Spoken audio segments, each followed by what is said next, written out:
Rosalie's presentation, held in Brujadas, reading Mesoamerican myths of femininity as a radical response to contemporary colonialism. Dr. Rosalie Bouck has degrees in mythological studies, philosophy, and political science, and over a decade of experience as a community organizer, nonprofit project developer, and educator among underserved populations. She has spent time living in Mexico and in Guatemala among the Quichimaya. Her current work is as a narrative consultant for decolonizing projects and draws from her academic education, lifelong activism, and unique cultural perspectives. Please welcome Dr. Bouck.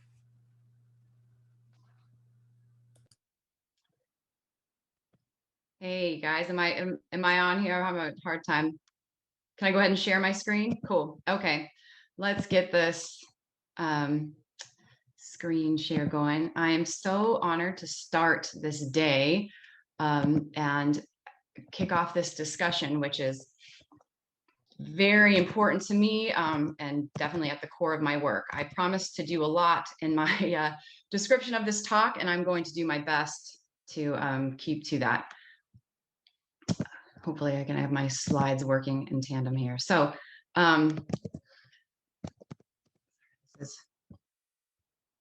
got to move this screen to see my screen over here.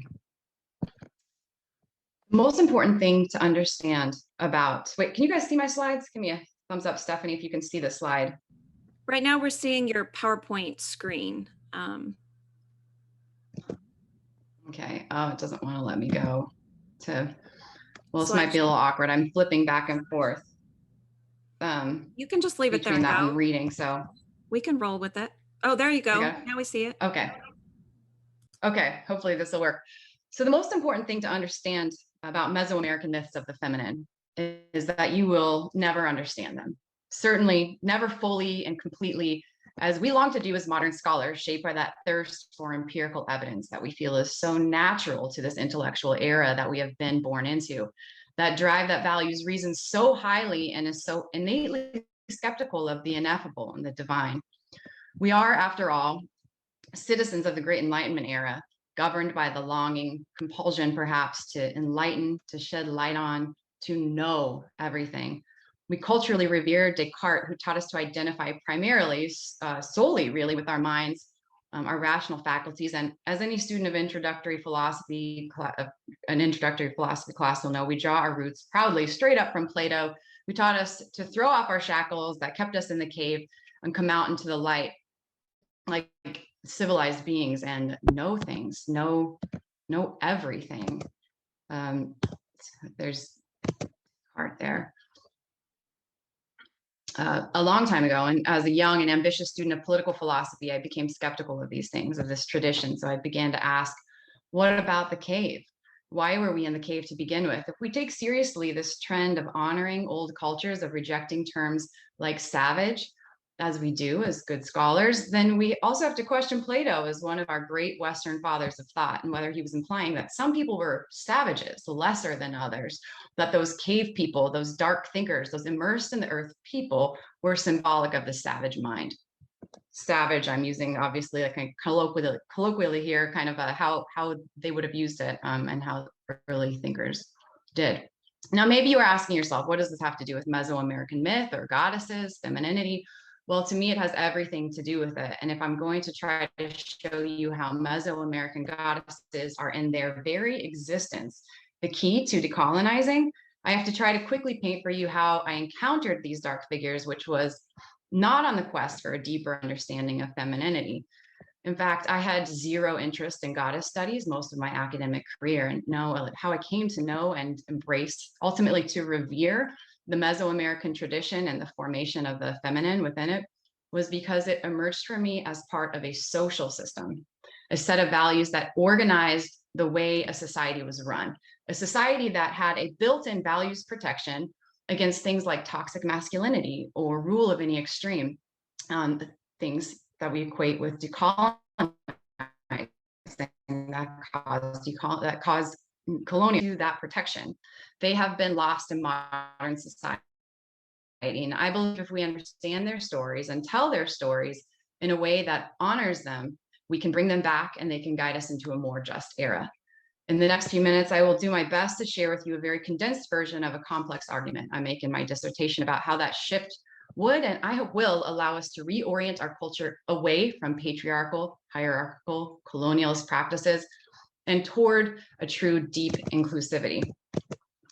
Okay, so the cave. The problem with leaving the cave, of course, where we get hung up in our cultural march towards shedding light on all things, is that some things are antithetical to light and to reason. They cease to be, cease to exist in any natural or full expression when they are forced into the light. Some things exist only in darkness, in caves, in chaotic spaces that repel reason. These are things and places I identify as borderlands. And they serve a critical function in society, all societies. These are things we can catch a glimpse of with our minds, but they seem to perish in meaning as we try to run them through our analytical faculties. They would stump Descartes. These are the underworld things, the dark things we tend to know more intimately, more honestly in our emotional spaces, in our bodies, in our souls. We encounter them in our own darkness. And while as union-minded folks, as many of us are, we honor this theory, we know all about the shadow, but the fact is, here in the modern Western world, our culture is built on a rejection of these spaces, a denial of darkness, a cultural march out of the cave and into the great light of reason that ultimately leads us into a society that is necessarily not inclusive and is hierarchical. And unless we find a way back into the cave, into a cultural narrative, a myth that truly confronts this Western tendency and brings us into a collective story that honors darkness, we can design all the policies and do all the trainings, but we are not really shifting the problematic foundation of our culture out of Enlightenment era colonialist thinking. We are not decolonizing. And Mesoamerican myth is the way into these spaces. It expresses a radically different cosmic thing found in the Western world. And yet it is a cultural narrative that is still alive on our soil in this country today.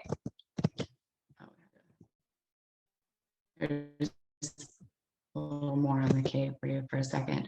So just to get us all on the same page, let's touch on what I mean by Mesoam. The term Mesoamerica, of course, is a modern concept that comes with its own problems, and thus I use the term lightly. It is a geographical definition made by modern scholars of the land now known as Latin America, a piece of the land now known as Latin America that shared a number of qualities, and in particular, central focus on corn, southern North America, and central parts of Central America. The peoples of Mesoamerica include the Olmec, the many cultures of the Maya, and finally, the great empire that was interrupted by the European conquest, the Mexica, or as we better know them, the Aztecs. So now that we have a sense of what the greater importance of that cave-dwelling feminine may be for us culturally, let us turn more properly to myth, where I will do my best to give you a glimpse of this feral force. So for a few minutes, let's visit the myth that you may know of the myth of Quetzalcoatl. I would call it the myth of Quetzalcoatl and Tezcatlipoca. So if you've heard of any Mesoamerican mythological figure, it's likely this guy, the feathered serpent who shows up in some form in every Mesoamerican culture. This is the very famous myth of the Aztecs that tells of a particular incarnation of this figure in which he is a man, a king priest figure who rules Tula, sometimes known as Tolan, a mythical kingdom and also a historical city in which everyone is fed, happy, has lots of stuff, access to education. It's a virtual utopia. So then one day, an evil sorcerer, as we're often told in the myths, Tezcatlipoca comes in with his gang and destroys the whole thing. He wants to destroy Quetzalcoatl, run him out of town. And in doing so, Tezcatlipoca and his evil crew rain destruction down on the whole city. Plague, famine, shame to the king by tricking him into getting drunk and sleeping with his sister. In the end, Quetzalcoatl, as man and king, is ruined, limps away from his devastated shell of a once great city, and gives himself over to the water, where he dies and eventually reborn as a god. The almost universal interpretation of this story is that Tezcatlipoca is a force of evil, and Quetzalcoatl is a culture hero, as he's often referred to. If you've heard anything about Quetzalcoatl, it probably fits into that narrative. This interpretation, I argue, is a projection of our Enlightenment hierarchical minds, and it is not an interpretation that represents the pre-conquest Mesoamerican worldview. This is a topic that I could, and in my dissertation I do, explore in detail. Here I'm going to give you the top lines of that argument to help you shift into a mode that I call corn consciousness, a way of seeing the world in cycles as ever shifting as Mesoamericans once did and some still do. In my dissertation, I go on at length about how the greatest scholars of Mesoamerica and myth in general project all kinds of good and evil type judgment onto this story. Even the term sorcerer that Bierhorst gives us, that we use, those of us who have attended Pacifica may have read his translation, brings it's perhaps the most reliable sort of male witch, and it goes on to be interpreted quickly by other scholars as the evildoer. And many of us in our field are vigilant about identifying this kind of problematic logical equation, witch with evil in Western traditions.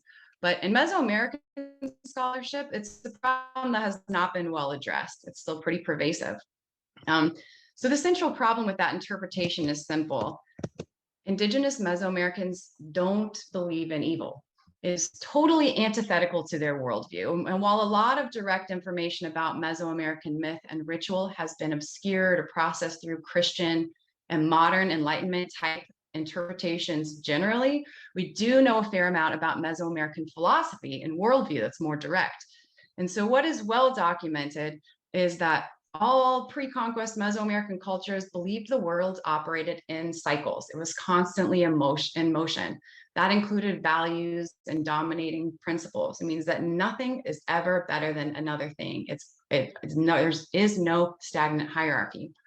The idea that we are so committed to in the modern world that one thing is better than another thing, heaven better than hell, logos above mythos, my political ideology superior to your political ideology, none of that would have even made sense to pre-conquest Mesoamericans who had more of a sense of just what is. We don't control the world. It's our job to honor the elements and keep all the pieces of culture and cosmos connected and alive, honored, and not to take on the role of gods and guide it. You can see this value carried through in modern Mexican culture and the widespread reverence for death. Why honor death? Why honor the underworld? We might ask. Well, a 15th century Aztec might ask us, why would you throw the world out of balance by honoring only life, only light, only knowledge you can verify with your faculties? That's just asking for trouble. So back to our myth. Let's hold on to this question. This thought as we turn back to it. If no thing is innately superior to another thing, and if nothing is stagnant, then what does that actually mean for Tula and Quetzalcoatl? It means that Tula, utopia that it is, it can't last forever, maybe not even long, because after all, everything is in flux. Everything must die, social structures included, and even things we think are really good. Then B, Tezcatlipoca, that destructive plague-bearing force. Well, if we are true to the Mesoamerican worldview, we have to understand him as equally important as our beloved hero Quetzalcoatl. So here's where things get even more uncomfortable, kind of challenging. Tezcatlipoca is a figure universally classified as male, from what I can find. And in this story, I believe he's a manifestation of femininity. He is the most potent, revolutionary, important kind of femininity in Mesoamerican myth and philosophy, and maybe the world at large. The backstory of this myth is that Quetzalcoatl was being punished. And if you read the myth carefully in its entirety, you'll know that Tezcatlipoca is there to teach Quetzalcoatl a lesson, because Quetzalcoatl, as a king, is a revolutionary himself. He's doing something that no king before him ever dared to do. He's not sacrificing. Actually, even worse, he is sacrificing snakes and butterflies, creatures that don't give much blood. So while our modern minds appreciate this is part of why we love Quetzalcoatl, because he's civilized and he isn't doing this really uncomfortable stuff like cutting out people's hearts with obsidian knives and rolling severed heads down the pyramids. That things that seem really unreasonable to us, really confrontational to our modern sensibilities, maybe even a bit, I don't know, savage. Well, if we can suspend our Enlightenment values for just a few more minutes and stay in the domain of the feral feminine, we may be able to come to terms just momentarily with the fact that historically, Mesoamerican gods were understood to demand sacrifice, and in particular, blood, and a lot of it. As is well documented by religious studies scholars and anthropologists alike, one of the primary consistent beliefs throughout Mesoamerica, all Mesoamerican cultures, was that blood fed the earth. There was a sacrificial gift giving cycle, and it went like this: people fed the gods blood, gods fed the earth fed the people corn and other stuff. And this was a pact, a mutual agreement. It was perhaps the primary duty of any ruler to keep this cycle going.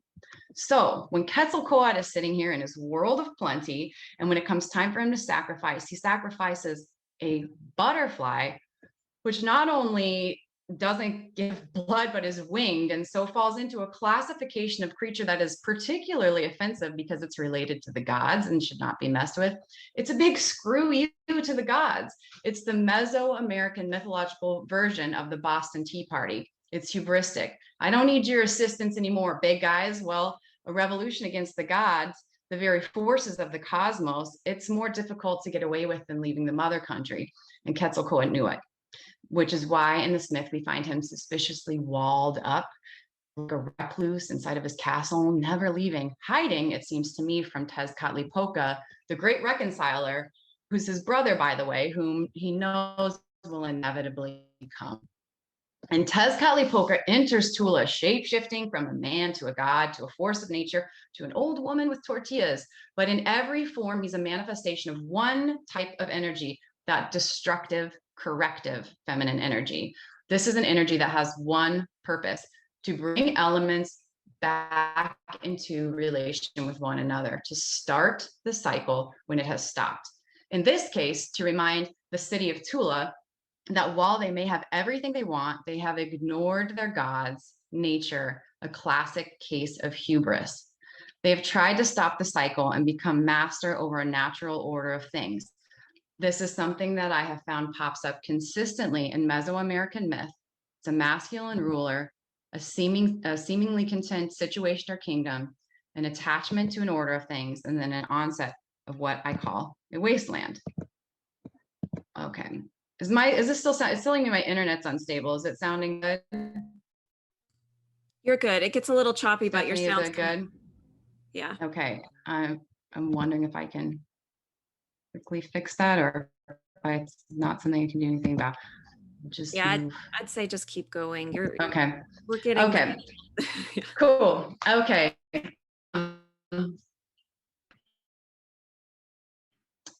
So a wasteland, this is a wasteland. A wasteland is, of course, a motif we know best through the Grail legends, but I love tracing it in Mesoamerican myth because I have found that it is a part of a greater, vibrant, admittedly terrifying plot, a mythological truth, I might say. In this part of the world, a wasteland is a part of the feral feminine cycle. This feminine is nothing like the stock, beautiful feminine. It is not passive. It is not appeasing. This is no Mother Mary. The Mesoamerican brand of feral femininity is also not the lovely, dark, enticing goddess, and is not a beautiful feminine figure on her horse with a sword. We find her bringing plague, total destruction, death. But the way in which she does it and the reason for doing it are what make the action not only feminine, but feral, absolutely wild, in a burn down the building kind of a way. This is a corrective force. And then that she is actually nurturing an often overlooked, she's nurturing it in an often overlooked way. She is the archetypal mother love and the most devouring presence, the only thing powerful enough to move us from the most immobilized places. Czech philosopher Slavoj Zizek once said that a truly radical act is not neutral, but at its most radical level is a feminine gesture. There's something about the feminine that can really move things, that can confront anything. This is something that anyone who has ever been in labor can tell you. The very process of the greatest creative act known to humans, birth, feels like wrestling with certain death. And then, of course, there's that feeling that any mother knows, like you could burn down cities for your children's well-being. Gloria Anzaldua taught me a lot about mother energy when she talked about being held in brujadas. She pulled from Mesoamerican myth as well. The term embrujadas has some sorcery itself, containing that tricky word witch, bruja, in Spanish. Native Spanish speakers have translated this for me as haunted, though Anzaldua herself prefers bewitched. She is sometimes quoted using this term in her beautiful work, Borderlands La Frontera, saying, to be held embrujadas is to be kept from our destiny, our soul arrested. That is often interpreted as being tragically held back, can't move forward, prevented from progressing. That sounds like a bad thing. It sounds like a wasteland. But listen to the larger context of this quote. When pain, suffering, and the advent of death become intolerable, there is Tlazolteotl hovering at the crossroads of life to lure a person away from his or her seemingly appointed destination. And we are held embrujadas, kept from our destiny, our soul arrested. Now, this does sound like Quetzalcoatl's wasteland situation in Tula. She indicates that Tlazolteotl, a critical dark goddess of filth and cleanliness, steps in and she lures her stuck individual away from their destiny. That sounds a lot like what Tezcatlipoca is doing, luring Quetzalcoatl with booze to his ultimate act of humiliation. But the crux of the sentence and of the archetypal mythological story that I'm suggesting Anzaldua is tapping into here is when she says, Tlazolteotl lures us away from our seemingly appointed destination, where we thought we were going, not where we were actually supposed to go, according to the gods. This is the type of reading, the looking past the apparent meaning and wrestling with the obscured message in the cave of meaning that starts to bring us into the relation with the feral feminine. It's the only way I know to teach it, through art and literature. When we read Anzaldua and accept the first meaning that comes to us, we read her story as one simply of loss, an individual sadly prevented from their destiny, like a king unjustly pushed out of his kingdom. Poor Quetzalcoatl. Anzaldua tells us that the worst case scenario, once we are embrujadas, is a destruction that reorients us. It takes us to the borderlands. We meet the great mother goddess Coatlicue, and the earth opens and plunges us into its maw. It devours us. We can hear in her writing a tone almost of relief, as we can understand that to be held embrujadas, yes, to be painfully kept from where you want to get, even destroyed, but in that darkness, you are back in the cave. You are lovingly destroyed in the maw of the great Elder Mother. This is the borderlands, the wild birthing space, is where we can regenerate. And with this knowledge, maybe we can turn back to Quetzalcoatl, read his story as less of a tragedy, more of a love story. Tezcatlipoca, the great destroyer, after all, is his brother. So here's what's a little harder to accept. I'll finish up here. What gets a lot more personal for us, sometimes these myths tell us, we are sure we know what is best. We are and we are still wrong. That happens culturally as well. So sometimes our values may seem to be in the right place, but we are still clinging to the belief that we know how to get there. This insistence that we know the way is the function of the Enlightenment thinking, hyper reason. It's distinctly masculine, and it grows weak over time. It gets stagnant like Tula. As a mother, I sometimes encounter a microcosm of this energy when I tell my 2 and 3-year-olds they can't have another cookie, and they're indignant. I've just ruined everything. They can list the reasons this isn't unjust. I bring down their little worlds with perfect confidence because I can see the whole. It's my job to anticipate their well-being, cultivate their natural senses, and steer them into a healthy, balanced life, whether or not they like it. The energy is also at war in a broader way in our culture today, where many people are insistent they know the way to solve problems. We are sure that we know what is best, but we are also, like the Toltecs, existing in a cultural rejection of the cave, of the feminine. The problem is we are trying to stay in Tula, hoping we can just exchange one set of principles, one king for another. While Mesoamerican myths of the wasteland remind us that there is actually no such thing as a king, not in the natural order of things. Nothing rules anything else in an ongoing way. Everything is in a cycle. It lives, it dies, no matter how good or just it is, not because we are bad or even wrong, simply because it is not our job to know and control all things. Mesoamerican myth reminds us that us as humans are like small children who can easily get distracted by wanting more cookies and even get deeply focused on our desires, build worlds for them. But if we have built those worlds without listening to our mother, we are at risk of overlooking something, hitting a point of stagnancy, maybe something like a pandemic. And when you hit that wasteland, these stories tell us you have 2 options. Willingly go back into the cave, into the maw of the feral feminine, breathe life into that creative chaotic, or fall into total disconnection and deadlock, and eventually Tezcatlipoca will arrive and burn the whole thing down. That's it. Thanks. Wow, thank you, Rosalie. Let's show Rosalie some Mythologium love in the chat.